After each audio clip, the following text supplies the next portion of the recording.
How you doing this gloomy ass LA weather?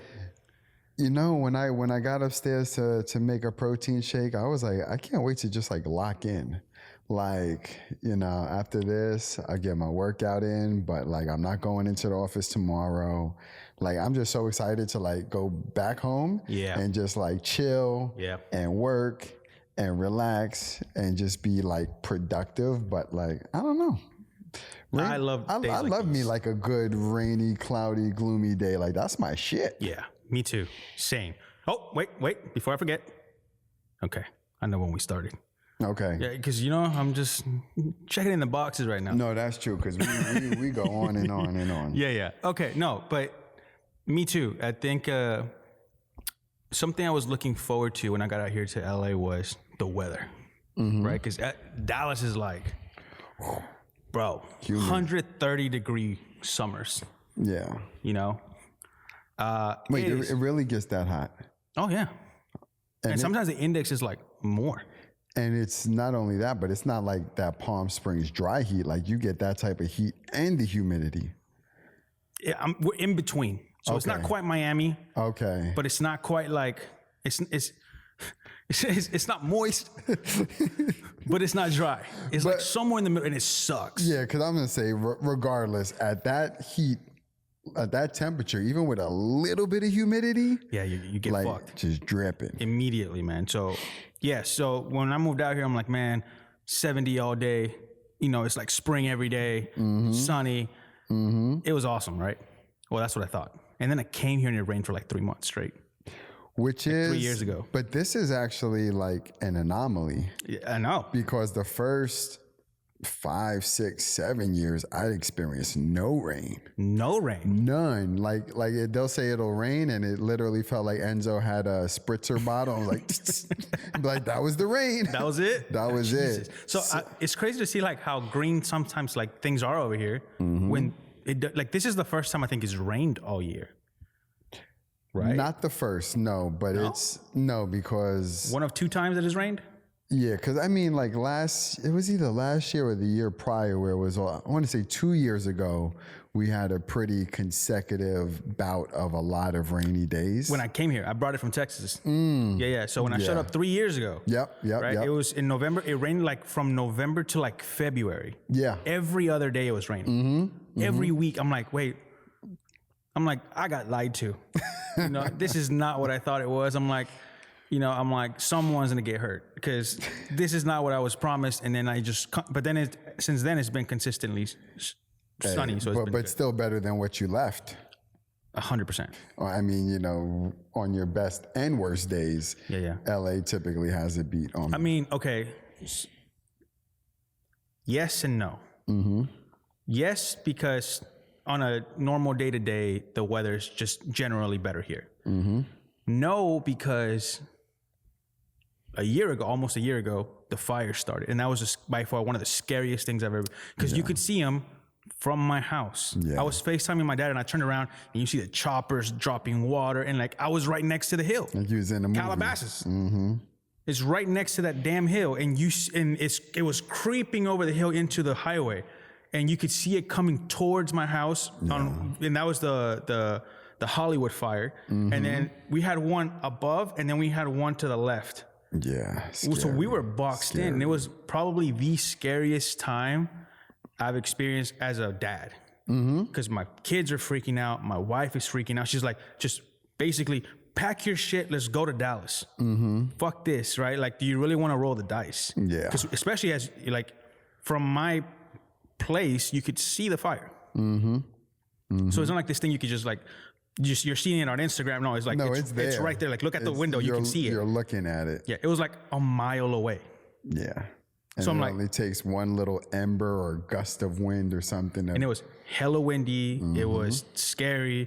I remember I took all my valuables, stashed like 4 duffels, took my Mac Studio, threw it in a backpack, threw the screen in the back, and just took off. Yeah. So that was scary. And to know that can happen again is terrifying. Of how easily, right? Because like you said, it doesn't rain out here, right? There's no humidity almost. And it's like things are dry. someone throws a cigarette off the highway when you get those those gusty March That's all evenings. it takes. That's all it takes. And goodbye time. But yeah, I mean, other than that, it's been pretty great. That was just like a really, it was weird. I've never experienced anything like that. You know what I'm saying? Yeah. And then, but one thing I've never experienced, and I hope I never really have to, is like a real earthquake. Because every earthquake I've experienced, they'll be like, "Oh, did you feel that?" And I'm like, "No." Yeah, true. Ask that to Harold. We need to have Harold on the pod, bro, and tell us about his first time experiencing an earthquake. Shit was funny. It's not my story to say, but he experiences a lot. Let's just say that, and we'll let him talk about all his experiences. Yeah. We need to bring my boy on when we have him on here. Yeah. I'll give y'all a quick glimpse at what it is, and he can go into detail when we bring him on. Okay. He was in the toilet at 3 a.m. In the toilet or on the toilet? On the toilet. Okay, just making sure. Just just like Tobey Maguire in it, off the walls kind of thing. You know what I'm saying? Oh damn. Yeah. So it was. That's all I'll say. Okay. I'll get the homie to come on and he can talk about more about the panic. To be continued. To be continued. All right. So hold on. Let's just kick the show off. All right. Yeah. Pablo, Erik, Unculturable.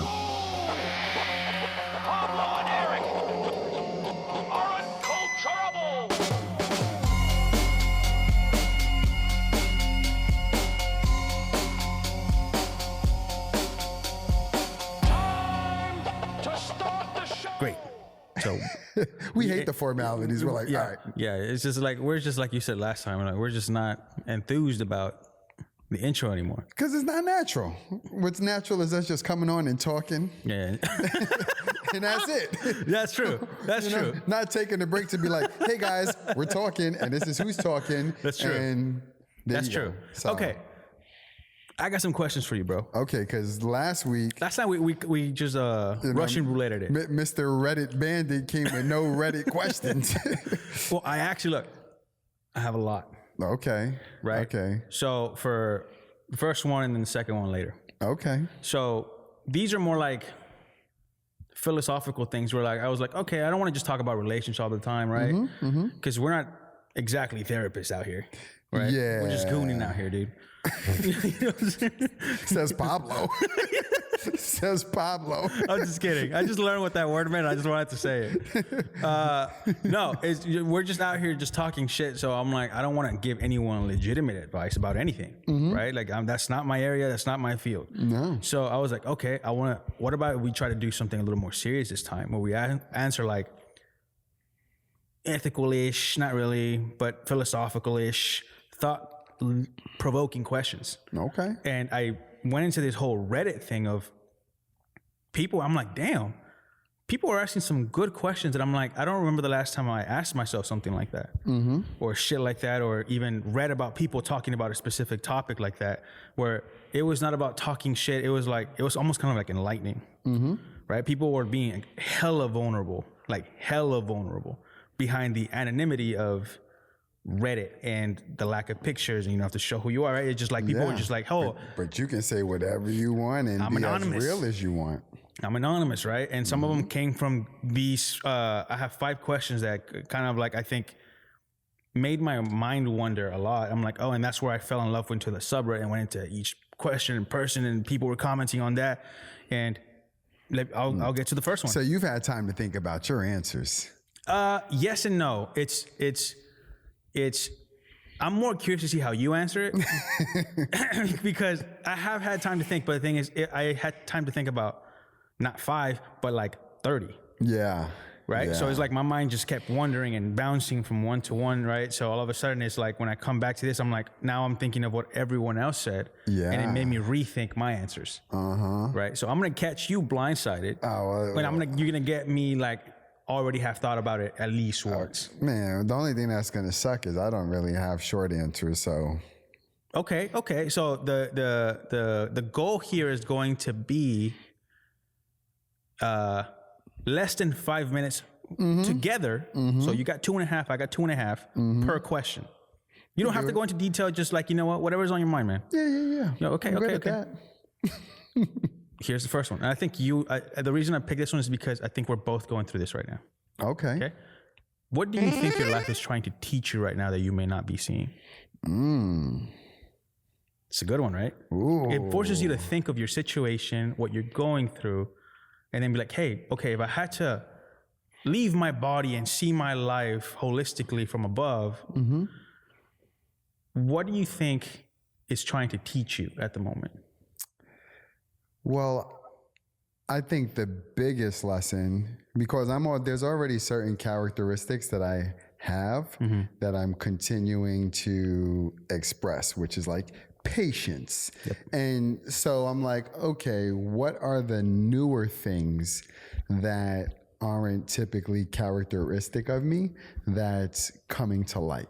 Yeah, if you had to pick one. And like the biggest thing you have to learn. And I would say the biggest thing would be because right? I have like a lot of little things, but it's really believe in yourself, believe in your vision, and bet on yourself.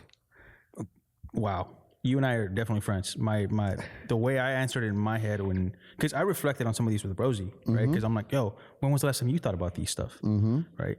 And it was like, trust your gut, right? You know when things are off. You know when things are wrong. Absolutely. Follow it. Like it's that intuition is for a reason. It's not just a random feeling you get, right? It's past experiences or new knowledge or whatever, but it culminates into this pit in your stomach. Absolutely. Hey, something's off. Remove yourself, figure it out. Right. And I think that's kind of where I got to when I answered that. It was just trust your gut, believe in yourself, right? Kind of along the same lines as you, man. It's like, you know when things aren't right. Just, be objective about it. Yeah. Okay. I like that, man. Okay. You know what? That was 2 minutes on the dot for both. There we go. Hell yeah, man. We're speeding through these bad boys. Okay. Ooh. I forgot about this one. Forgot about that one. Okay. What's the most beautiful thing you've ever learned from pain? The most beautiful thing I've ever learned from pain. Yeah. I don't know. Because I'm one of those people, like, I try to avoid pain at all costs. Why so? Because it sucks. Okay. like pain just hurts. But what type of pain? Physical pain, emotional pain, mental pain? I think spiritual pain. I'm a big baby. I don't want any type of pain. but I think the biggest thing that I've learned through pain is that it's okay to feel it. Don't try to suppress it. Experience it, learn from it, and move on. Yeah. Okay. Let me give you my answer. I reflect on a quote that says, pain is weakness leaving the body at any level, right? I'm like, okay, I can get behind that. It's a little corny. I can get behind it though. For me is, at least what I've seen, right? Because I've endured a lot in my life, and pain to me is a prerequisite for success. So I've learned to look at it as a positive thing, right? It's like, even like one of my old directors told me, told the salespeople in the company I was working at, shout out to Malachi, and he was like, I know he got it from somebody, but that's the first time I heard it, was, if I told you you were 10 no's away from $1 million, how fast would you want to go through them? Right? Rejection, pain, it doesn't feel good. Blah. Like, but in other words, if I told you, right, let me rephrase that to adapt it to this, but if I told you you had to experience any kind of pain, right, and endure it 5 times, and whatever you wanted was on the other side, you would almost like it. You'd be seeking it out. Seeking it out, right? It's painful to, right, because not pain as in like, oh, fuck, I cut my leg. Oh, I got shot. Oh, I got stabbed. For me, pain, the pain, that physical pain doesn't bug me at all, right? It's the mental pain, the emotional pain that fucks me up. And I've learned that, you know what? As kiddish as an example it is, but like waking up and doing your bed. Shit, like, honestly, it's like a little painful, fuck, I don't want to do this. But then once you do, you're like, fuck yeah, I'm an adult, right? It feels good. And then that feeling only magnifies and amplifies as the task gets bigger. Shit becomes more painful, right? I feel like I'm at the cusp of hitting my next professional pain point or, hurdle. And it's going to be painful because there's going to be times where I fuck up and it feels like I'm not good enough. But I understand that. And I'm almost seeking it because I know that once I get through that hurdle, I'm official. Yeah. Right. Yeah. I've been baptized by fire. I went through the shit. I understand what it takes to get there. That's why a lot of people aren't there. That makes me one of the few. So I look at pain a little differently, right? So, but it's like, for me, it's everything you've ever wanted is on the other side of that. At whatever pain, at whatever level it comes. Absolutely. Right. So, okay. Yeah. I mean, I had time to think about that one. That was a good one for me though. Cause that one, that's just a good question for everyone to ask themselves. Yeah. Right. Cause there's some people that like you said, avoid it. But for me, what I think about pain is it's not easy going to the gym. Those reps hurt. Right? Your body's sore. That shit's physical pain, but your results and how you want to look, your pride and joy, your like, comes from that pain. Yeah. Physical pain on the other side. And when I say I avoid it, I don't try to necessarily do anything that it's going to intentionally lead to it. Right. But when it's there, it's like you just gotta embrace it. That's right. Okay. Oh, that's another good one. Damn. I forget how good these are. Okay. What's a small experience, so small you didn't even notice, that shifted your worldview, or that you almost didn't notice, that shifted your worldview entirely? I mean, with me, it would probably tie to we're talking about a worldview. Yeah. Or maybe just the way you see everything. How about let's phrase it like that? Because some answers were beautiful. Because I've already spoken about like some experiences that like put me down a path towards fitness. Right. And so that's like a view. But when we're talking about a worldview, I'll give you an example of one that stood out to me when I was reading all the comments, please. Right? I don't know if I should start like that with all of them. So we have some context, some frame of reference, but that's just how one person interpreted this question, particularly. It was waking up and taking a walk. He was like, I did it every morning, and I never understood how beautiful it was and how positive my day started and my outlook towards life until I got paralyzed from the waist down and I couldn't do that anymore. Yeah. I just taking a trip to my mailbox every morning, which felt routine, mundane, plain, sour, almost like fuck. He'd give anything to be able to do that again. Yeah. But he's just like, it was so small that I almost didn't notice it until I didn't have it. So he says, now when I talk to people, right, I think he said he had like 3 nephews or something and a couple kids or whatever, but he said like, just enjoying the small things change, and I guess it kind of resorted back to being grateful as I'm kind of thinking of the thread, but it was like, even the stupid shit of you being able to sit down and have a problem is a blessing. Yeah. Right. And that's such a small thing to think about. Like, I'm stressed out because I don't know what shirt to wear. Bitch, at least that means you have plenty of clothes. Right. So always finding the positive. At least that's how I took that comment and my interpretation of it. But it's just gratefulness towards the stupid, mundane, routine, small shit that you don't ever care to pay attention to. Changes the way you look at the world. Right. Because now it's like, you can go from a very ungrateful place where you're kind of sour-minded all the time and upset or depressed or angry or stressed to, I have all this shit going on, but life's pretty good. Yeah. Like, look where I'm at. Look what I'm doing. Look at my shoes, right? Like I'm walking, baby. I can breathe. I have another day, right? And then there was another guy that commented under that one, right? And this one kind of got me choked up, but was like, I just got told by my doctor that I have roughly 2 to 3 months to live. Wow. So, you see, then you open that up.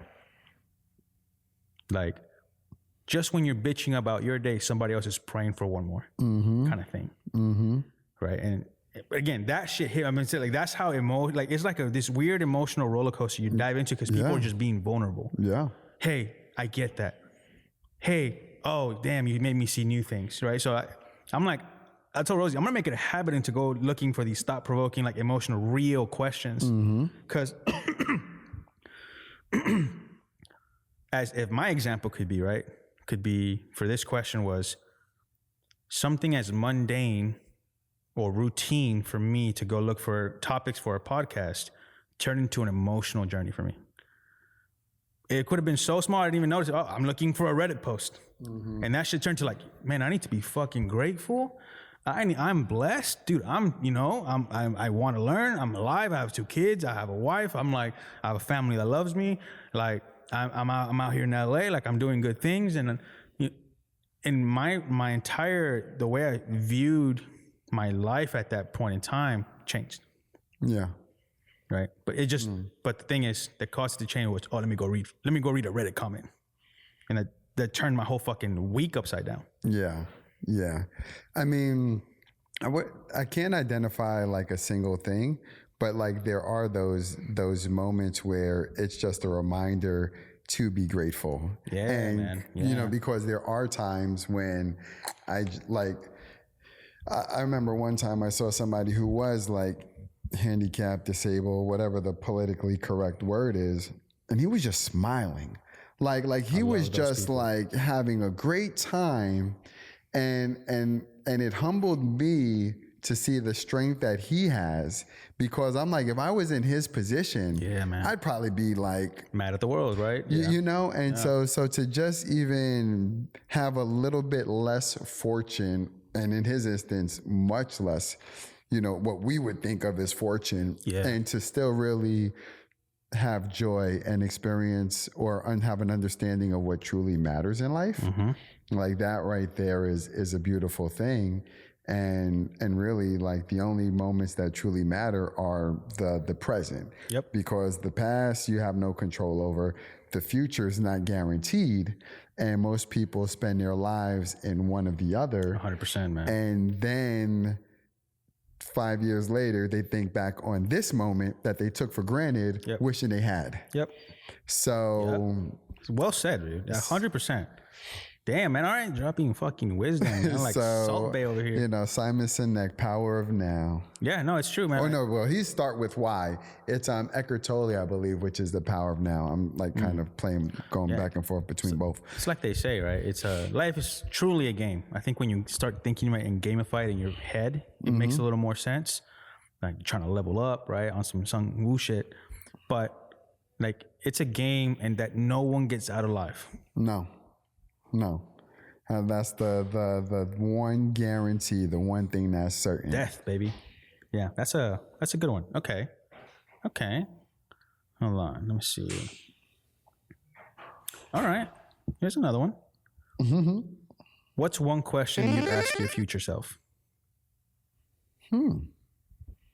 That I would ask. This one's crazy too. That I would ask my future self. Yeah. Let me give you another reference. I have a couple in my head that popped up when was, did I actually marry the right person? That was one of the bigger ones there. Okay. I would almost say did we go the right direction? Did we follow the right path? Because professionally or what? Or personally? Mean, I would probably say in just every regard, because you have to understand that wherever the future you is a result of all the decisions and every single step and action that you made every single day up to that point. Yep. And you know, they say hindsight is 20/20. So I would almost be like, sometimes you don't know until you get there. True. And I'd be like, were we right? Were we right? Yeah. Were we right? Yeah. Because in my head, like, did we play this right? Like, did we have it all fucked up? 100%, man. I think so. The way I went and kind of spun that one for myself was it worth it? Right?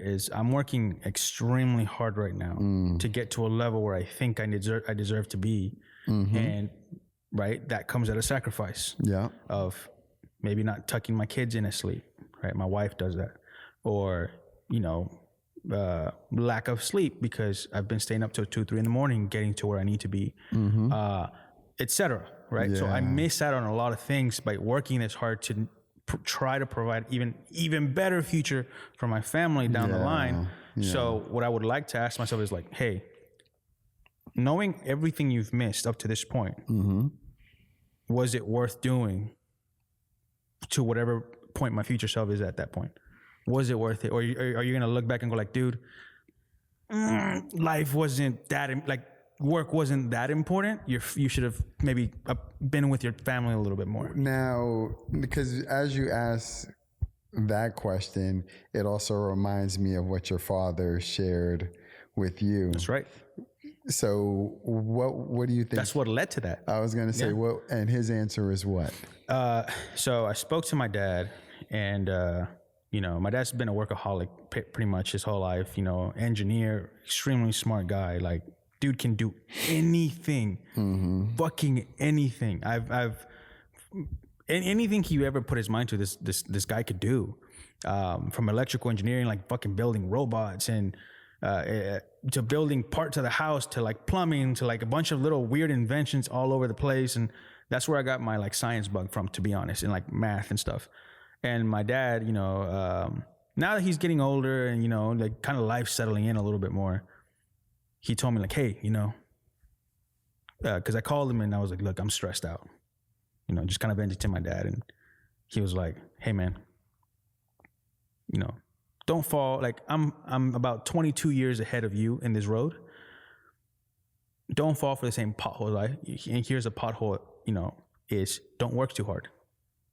Like spend more time with your family, hug your kids more, be more with your wife, enjoy your life a little bit more, because you don't know what happens next, right? Like imagine you're missing all these precious moments with your family, and then you're gonna car wreck and die.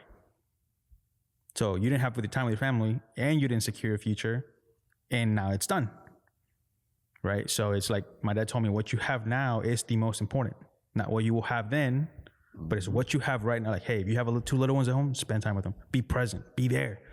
I was lucky that my parents, like my dad and my mom, always spent time with us, right? So like he didn't miss out on too much, but my dad, did work a ton.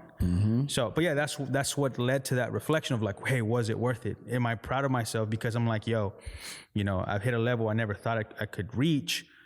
And now my kids don't ever have to stress in their lives, right? And they can do their thing, and,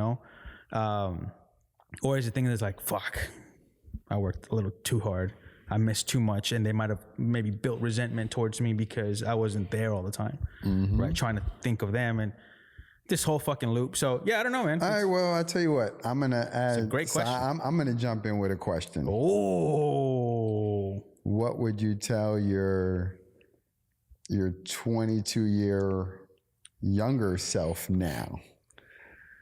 Because you went into the future, like, hey, what would you tell your future self 22 years from now? What would you tell the old you? Okay, bro. Okay. Put you on the spot. Okay. That's an easy one for me, though. It's don't be intimidated, be relentless, is what I would tell myself, honestly. I heard Obama at one point say, sitting at these big tables with these big people with fancy titles and blah, blah, blah, right? You start almost feeling like you're not good enough. You're like, but then you get to the table of wherever you think these important people are, and then you realize they're not that smart. And that you're more than capable. And there's a reason why you're at that table. And that held me back for a lot of my life. But as of recently, I feel like I've started taking that mental framework a little deeper, like a little more, I don't know how to say it, but like I've just been adopting it more. It's the people I used to look up to, and the people who are, oh man, if you're a director and above, or if you're this, or if you're that, I'm like, you know what? they're not that smart. You know, some people just got lucky, and they honestly just did get lucky, or maybe it's just not as difficult as I made it out in my head, because it can possibly be as difficult as I made it in my head. So I would tell that to myself, hey man, just be relentless, and you know, do not be intimidated. Like, just go for it. You know, you'll get there. Yeah. How about you? You know what? I asked a question. I didn't have an answer planned. You threw yourself a wrench. It's not like I already knew the answer. Yeah. Well, let me do some math. Okay. I would tell myself, do all of the hard, difficult things that you don't want to do, because the time's going to go by either way. You hear those little things about, oh, if you just save $100 a week, by the time you get to this, it'll be worth that. And like, so all those, I would say all those little things that don't feel like they are worth it in the moment, understand that they truly are, and lean into it.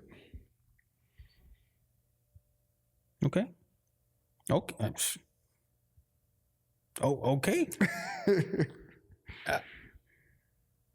I'm trying to poke something on that, but I think that's just a solid answer.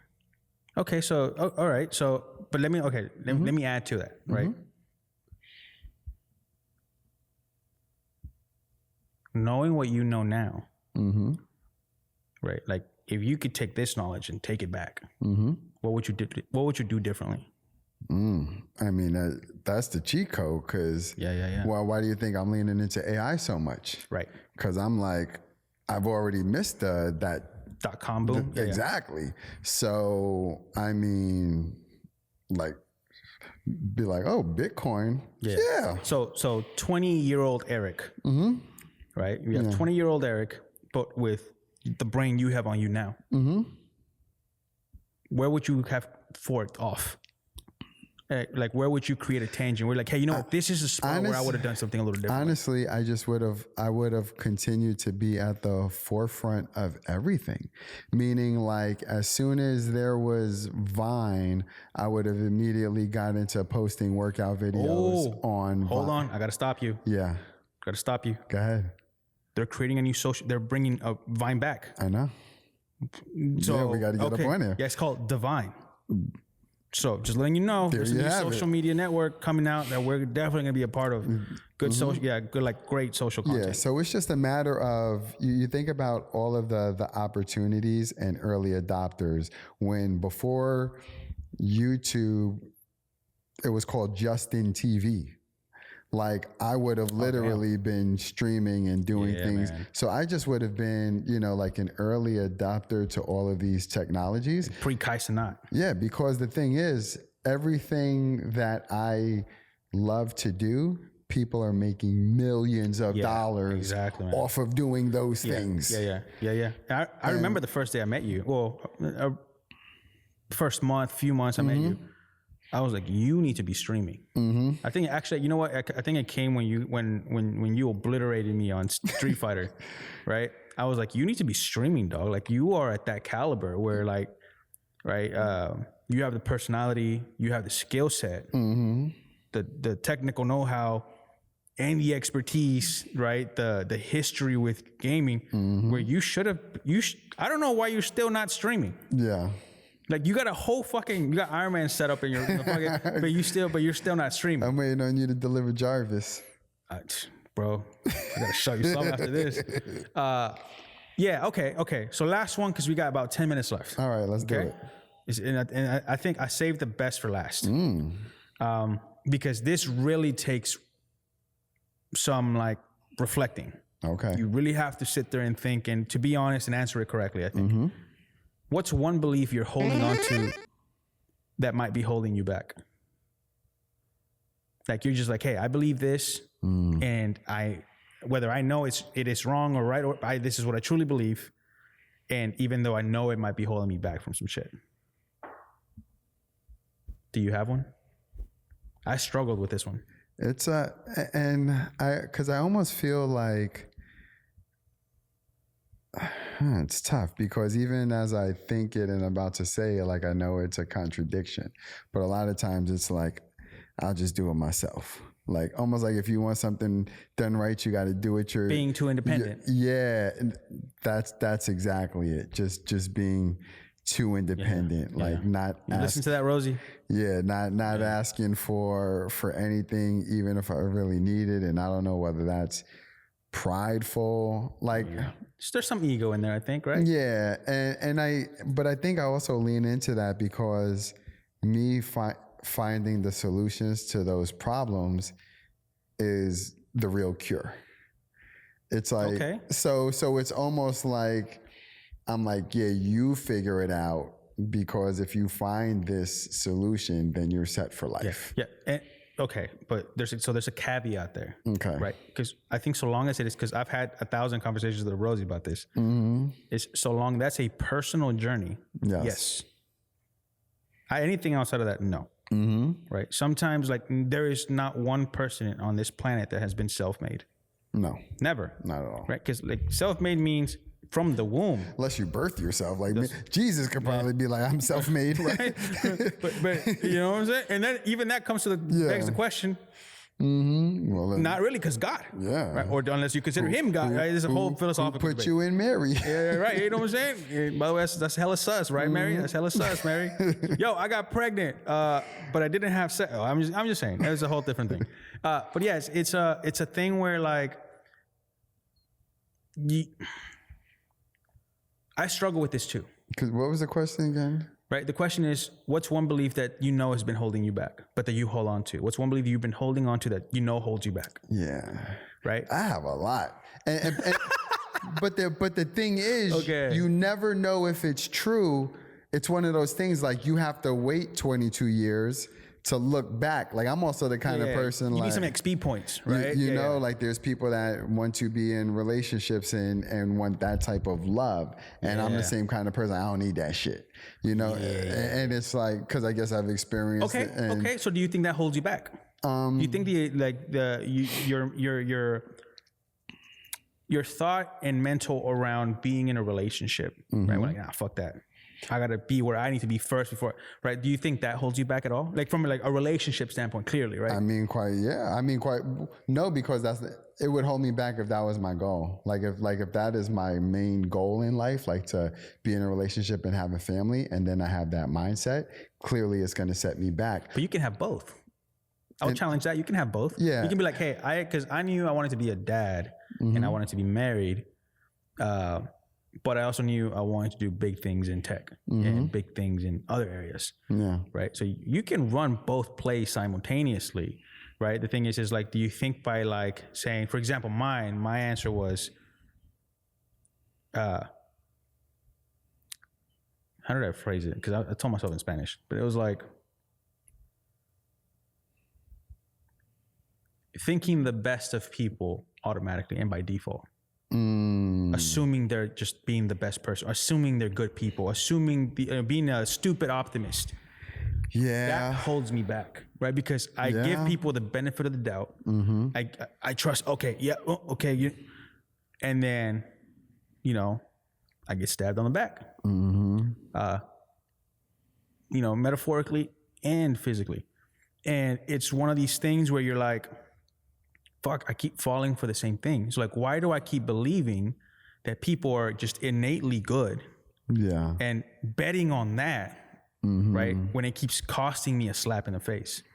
Why do I keep doing that to myself? But I'm like, for some reason, I'm not willing to let it go. I'm just choosing to believe, hey, there's good in there. Yeah. Hopefully I draw that out. Yeah. Right. And it bites me more than it doesn't. That's a tough one, because I feel like most people are, but then there's levels, because think about it. So it's like, okay, they're innately good until they have to choose between feeding you or a child. See, but that's ethics. So that goes into ethics. I'm saying like, are they, so like, okay, so let me put it this way, right? Because then that's a whole ethical debate, but hey, it's me or you.